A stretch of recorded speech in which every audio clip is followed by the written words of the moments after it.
7. The English Assassin. Jane Page loved guns. She loved the feel of hard metal crushed into her small hands. She loved the reactions of her targets, counting the seconds of life they had left to them. She loved the shock that passed through her as the bullets exploded from the barrel. She loved the mess, the chunks torn from the victims' bodies, chipping away at flesh and bone like a sculptor working on marble. She loved that. She loved the power, the kick, the gun. Her eyes clicked between the 3 men before her. The thin-faced man squatting in the corner didn't seem to be bothered. He had noticed the gun and simply didn't care. Disappointing. The masked man was more predictable. He hovered in the background, unprepared to attack. She could read his eyes. He didn't have the nerve. The 3rd man stood on the receiving end. If he tried anything, he'd lose most of his face. But there was nothing in his eyes that suggested fear. There was reserve, patience. His eyes, inscrutable pools in hollow sockets, were defiant. He wasn't moving. He wasn't even shaking. Page felt phased. Make some distance. Move back slowly until you're standing against the wall, she said. A request, not an order. They moved anyway. She couldn't see the small man's eyes so clearly now, and felt better for it. Relaxing, she noticed a 4th target, a woman lying flat on the bed apparently asleep. No threat. The woman's clothes were blood-stained. Page noticed the large stain dried into the small man's shirt. Curiouser and curiouser. She returned her gaze to the men. Any one of them could have been Winterdawn. She didn't have a description. She didn't need one normally. This, she said confidently, holding up her gun, is the Sidley Churchill, automatic. It fires an explosive bullet that can perforate steel plate. The effect on the human body is unfortunate. I am prepared to use this weapon on each and every one of you if it means I get Winterdawn in the process. Do I make myself clear? Pull the trigger, the small man said suddenly. His voice had the texture of gravel and was full of persuasive charm. Take our lives. Don't give her ideas, you stupid bastard, the mask hissed. Page's lips twitched into a smile shape. Pull the trigger. Now. I'm tempted, Page said, without humour. She dropped the smile. I'm not a thug from a cheap movie. I don't gloat, I don't weaken. I will, if necessary, leave this house cold, dark, and empty. Believe me. The silence that followed was intense and frustrating. Page ached to tighten her hand, just slightly. The small man stared at her, his eyes buried by shadow. Between the shadows, Page could see a crosshair target. Tighten now. The man blinked and turned his head slightly. Page's smile mixed relief and anticlimax. She brushed a casual hand through her hair, training her gun on the silent, maskless man. He stared back with a baby-eyed expression. You? Are you Winterdawn? His name is Justin Cranley, the masked man droned with withering disapproval, but little resistance. He's not a well man. You can't— I can, Page whispered. No one could have heard her, but the small man suddenly turned and caught her gaze again. He's right. My name is Justin, her target confirmed, voice meandering. On the right occasions, when the moon is high and I feel fine, I'm the Lord of Creation, but don't spread it around. They don't like me up there. Page scowled. There was always some joker who thought he'd be clever. I'm not impressed, she said. Really. Cranley stepped forward, pressing his palms together in prayer. He raised his head to the ceiling, his eyes rolling with manic light. I had a gun once, but Nancy broke it. Should have stuck to her dolls. I never forgave her that. And then she died. Amen. He drifted aimlessly round the room before collapsing onto the carpet by the bed. The woman on the bed moaned something incomprehensible in response. Had her hands been free, Paige would have clapped. Slowly. "How about you?" she asked, bringing the gun round to bear on the short man. "No games. The truth." "Truth!" The man's thick eyebrows quivered, and he spoke smoothly. "You wouldn't believe me if I told you anything like the truth." Paige smiled generously, ignoring the urge to squeeze. "Try me." The short man nodded, breaking eye contact. He had found something fascinating about his feet. "Call me the Doctor. I'm a wanderer. I was born on the planet Gallifrey in the constellation of Cerberus. I travel in time and space in a machine called the TARDIS. I arrived here by accident, drawn by an alien force. I've never met Winter Dawn.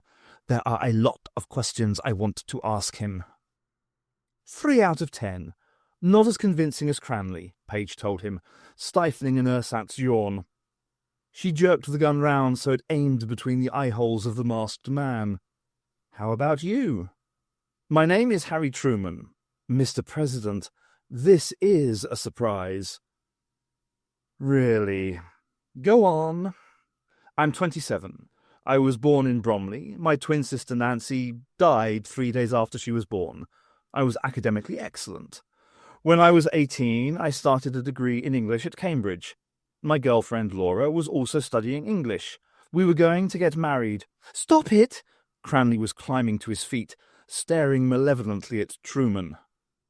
Warily, Paige shifted her gaze to the fruitcake. "She died unexpectedly. I left Cambridge and joined a firm of—" Truman continued oblivious. "Stop it!" Cranley roared, his hands pressed to his temples. Truman's voice wavered. "That's me," Cranley whispered, tears streaming down his face. He hurled himself at Truman, hands locking round his throat. Their combined bulks smashed against the wall, a mass of thrashing limbs and violent blows.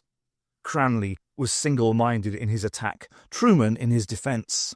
This was genuine. It was spontaneous. Paige felt her grip on the situation slipping away. The threat of the gun was useless.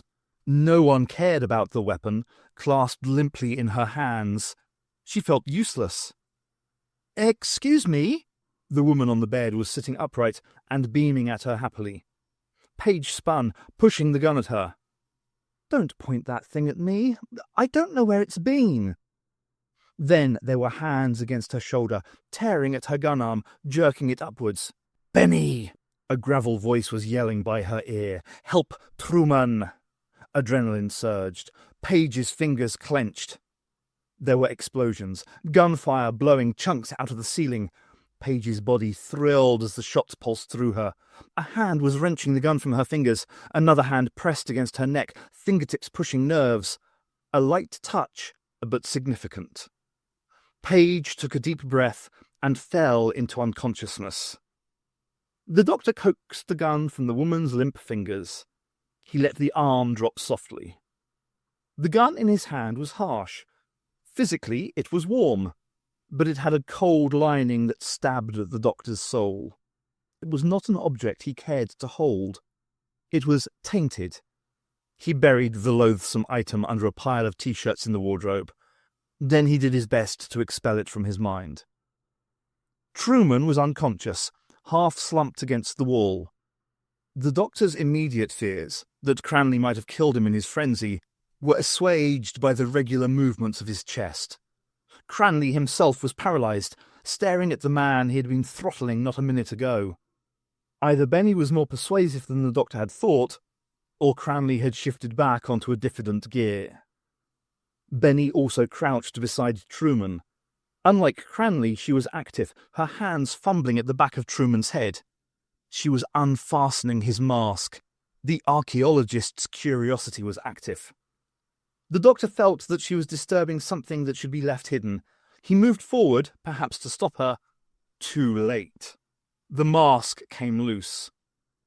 The doctor paused, realizing that he too was curious about the face behind the mask. Besides, if Benny's inquiring spirit was on the prowl once more, it meant she really had recovered. Bernice flashed a brief thumbs-up sign at him and pulled the mask away completely. Beneath the mask was an unexpected, horrific face.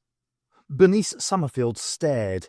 The mask was forgotten, clasped between her hands.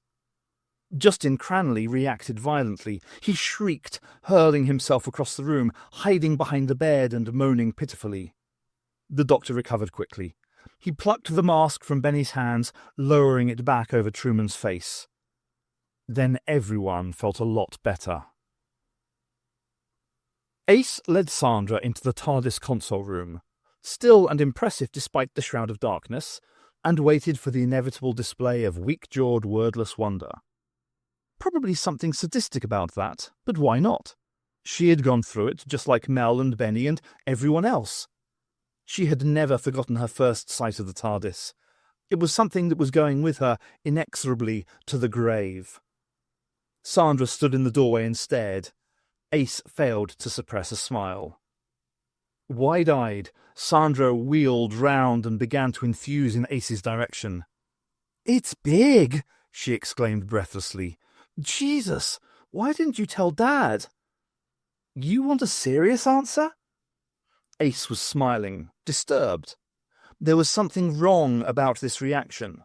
Okay, there was the surprise, the shock, the astonishment, the mind-dulling incomprehension, all this and more. No, there was something that rang false. It was the enthusiasm. "You should have told us. He'll love this. He's never done anything on this scale." Ace's smile lost its sadistic sheen, giving way to an uncomfortable grin. "I mean," Sandra warbled, "I don't get the theory, but Dad's always going on about size. Anything larger than a tea chest and we get dimensional regression feedback.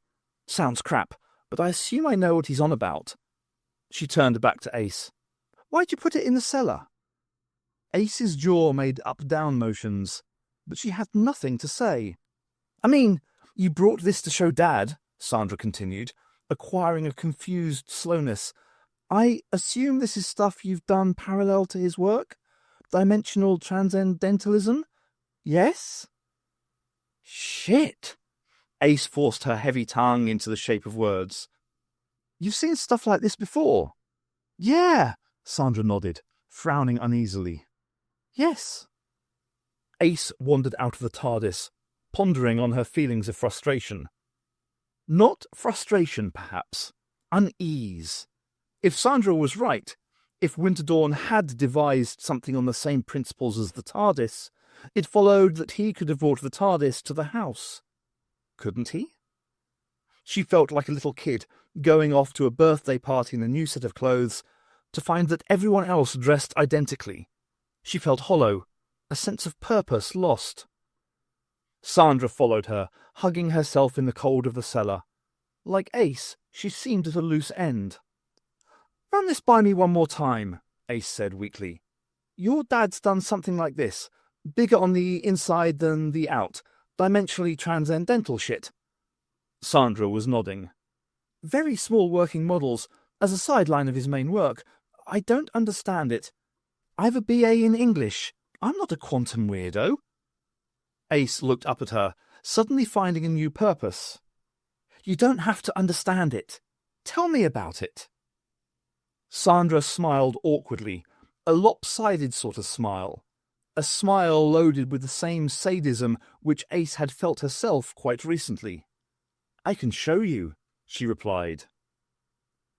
There was a man and a woman on a hill, sometimes talking, sometimes thinking, sometimes watching the house below them. "I think," the man said, "that everything should be perfect for our arrival. We don't want rogue elements running around confusing everything."